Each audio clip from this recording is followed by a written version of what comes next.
Germany announced more than €1 billion in aid for Ukraine during Zelensky's tour, presenting allies with the so-called victory plan.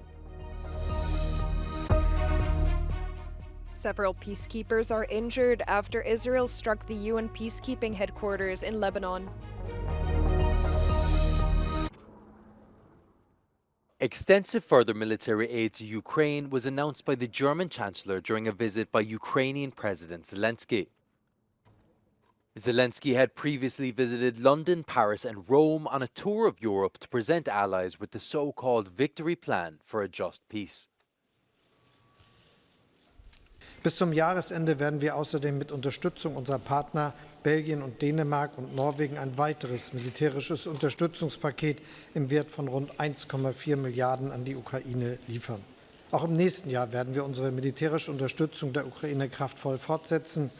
4 Milliarden Euro sind bereits in direkter bilateraler Hilfe im Haushalt vorgesehen. Zelensky was initially set to present the plan at a summit with US President Biden, but it was cancelled after Biden said he had to deal with an incoming hurricane.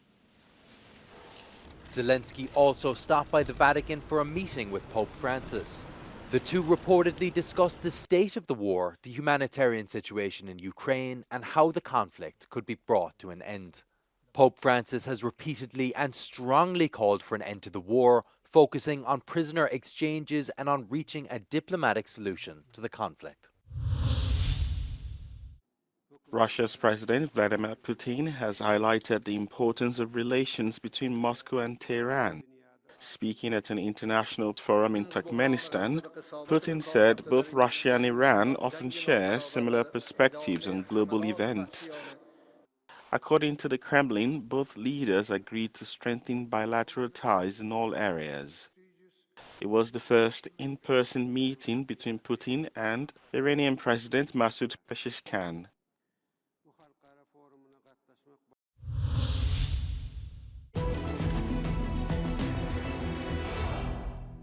Ukrainian strikes against facilities within Russia could impact offensive operations throughout the theater in Ukraine if Kyiv forces have the material capabilities and a permission to conduct such a strike campaign against logistics and support facilities within Russia at scale. Repeated strikes may force a decision point on the Russian military command to reorganize and disperse support and logistics systems. Here is the list of the depots struck by Ukraine since mid-September. Октябрьский and Toropets ammunition depots in Tver region, Tikhoretsk ammunition depot in Krasnodar Krai, Russian missile and ammunition storage facility in Karachev, Bryansk region, and now a Shahed drone storage facility in Krasnodar region and the ammunition warehouse in the Republic of Adygea. Kyiv has relied on domestically produced long-range drones and weapons for these operations, but the timely lifting of restrictions on the use of Western systems and the continued development of Ukraine's own long-range strike capabilities may allow Ukrainian forces to more effectively exploit such Russian vulnerabilities before Russia deploys countermeasures. A secondary attack by Israeli forces on the UNIFIL headquarters in Lebanon injured an additional 2 peacekeepers, one of who is in critical condition. It follows Thursday's attack that injured 2 other blue helmets. EU Foreign Policy Chief Josep Borrell demands full accountability from Israel and says the attack means another line has been dangerously crossed in Lebanon. UN peacekeeping chief Jean-Pierre Lacroix also said clashes between Hezbollah and Israel in the south of Lebanon has put UN peacekeepers at serious risk. UNIFIL operational activities have virtually come to a halt since 23rd of September. Peacekeepers have been confined to their bases with significant periods of time in shelter.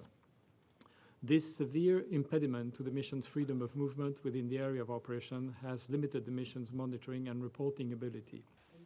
UNIFIL says its headquarters and surrounding positions have repeatedly been hit as Israel and Hezbollah continue to clash along the Blue Line. They add that the deliberate targeting of UN peacekeepers is a violation of humanitarian law and remind the IDF and all actors to commit to their obligations to ensure the safety and security of UN personnel and property.